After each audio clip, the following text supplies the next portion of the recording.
If you are a one-man band and you are struggling with knowing how to take the next step to growing your business, you feel and you know that you are the bottleneck to its growth because you are at capacity, but you're unsure of how you can bring in support because it feels really overwhelming thinking about the possibility of having to support someone else's salary and finding work to give them to do, because often it's just easier for you to do the work yourself. Well, if that sounds like you, then this video had been made just for your benefit. Hi, my name is Ray Armand, and I am a qualified accountant in the UK, and I have been running my own accounting practice for the past 8 years. And being an accounting practice owner, I get to see inside many different types of businesses and see how people do things.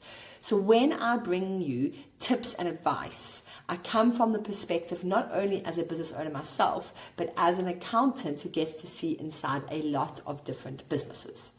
Now, one of my sort of top tips I can give you that is nothing to do with accounting, but kind of, I don't know, just like more like a business owner tip that's going to give you the confidence to step out of the rut you're stuck in if you feel like, you know, you want to grow your business, you're the bottleneck, but you're just not sure where to go. Then your best friend is a stop doing list. Okay, what is that? Well, everyone is so focused often on their to-do list. Everyone has one in different forms. It might be digital, it might be in their calendar, it might be on a piece of paper, but pretty much everyone out there has a list of things they need to do. But I'm going to challenge you to have a stop doing list. It's a little bit different to a to-do list, so let me explain how you put this together. Basically, on whatever format you prefer, whether it's digital or paper, I use an Excel spreadsheet. On a fresh page, start the title, Stop Doing List. And for the next week or two, as you go about your everyday work, your everyday, it won't be a job because if you're listening to this, you're a business owner, but maybe it could work for you if you're employed. But basically, as you go about doing your work, if you find yourself doing things that fall into one of these two categories, if they are either something that really drains your energy, so it does not bring you joy, add it to your stop doing list. Or the second category is if it's something that you know you shouldn't do because it's below your pay grade. Okay, so let's say, what I mean by pay grade, let's say that you know that you either are making profits or would like to make profits of £5,000 a month. Okay, let's say it's 5,000 before tax, just to keep it simple. What you basically need to do is, if that's your goal, or what you're currently making, £5,000 profits a month as a one-man band, you need to work out what is that equivalent in an hourly rate. Now, I do not support charging your clients an hourly rate, but this is a number that you need to have in your head.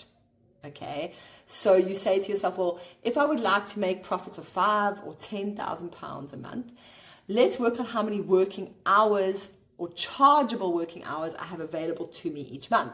So what you do is you work out how many days a month you work, how many hours a day you work to get your total hours. And then you need to be realistic here, because 100% of your time is almost certainly not chargeable or not money making time. Okay, because naturally as a business owner, you're doing things that are not making money. There will be admin, there will be compliance, like speaking to your accountant, doing your bookkeeping. That's not generating money. Okay, so you want to take all your hours that are available to work each month and only use about 70-80% of them max.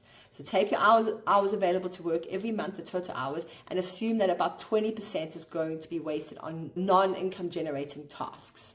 So that leaves you with 80% of that. So let's say you left with, I haven't actually done the calculation because it depends how many hours a day you like to work, etc. But let's say you are left with 120 hours. Take the profit that you're aiming for per month and divide it by 120 hours. And let's say, just like your rate comes out at £80 an hour.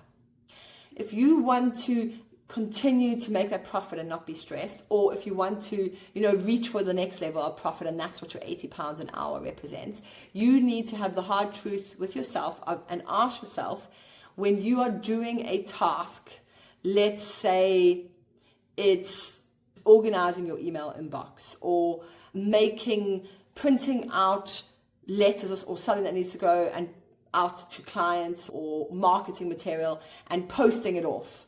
Ask yourself, is that worth £80 an hour, or could you get someone else to do it for you at a much lower rate?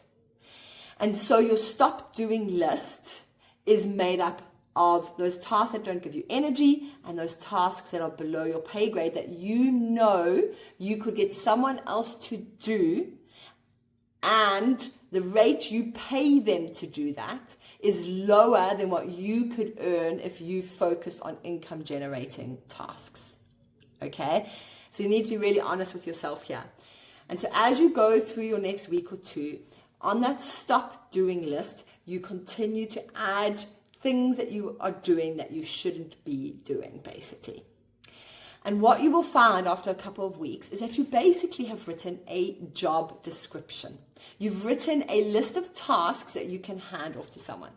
Maybe it's only a part-time role, 20 hours a week.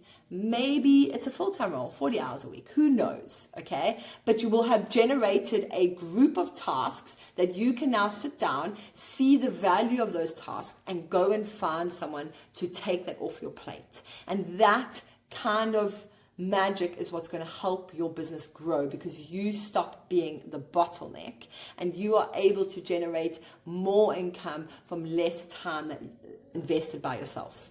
Okay, so that's just a bit of like my non-accounting tip, although I managed to pull numbers in there with a bit of a calculation for you to do. But if you don't want to do that full calculation that I walked you through, you could also just think to yourself, well, how much roughly am I worth? Am I worth 20 an hour, 30 an hour, 40 an hour? Like, how much do I value myself at? And make sure that you're not doing tasks below that level, because you're never going to kind of grow as an individual. Or even if you don't plan on making it this 20 team business supporting loads of clients, even if you plan on just keeping it this is still high value stuff, because it's going to make you less stressed over time. And like I said, be able to generate more profits for less time invested by yourself overall in the business. Okay. If you found this tip useful, please do hit that like and subscribe button. And I would love to hear in the comments below if this hit home, if you found it useful, and if you're going to take that action today to be your future best friend here. Thanks for listening in, and I'll see you in my next video.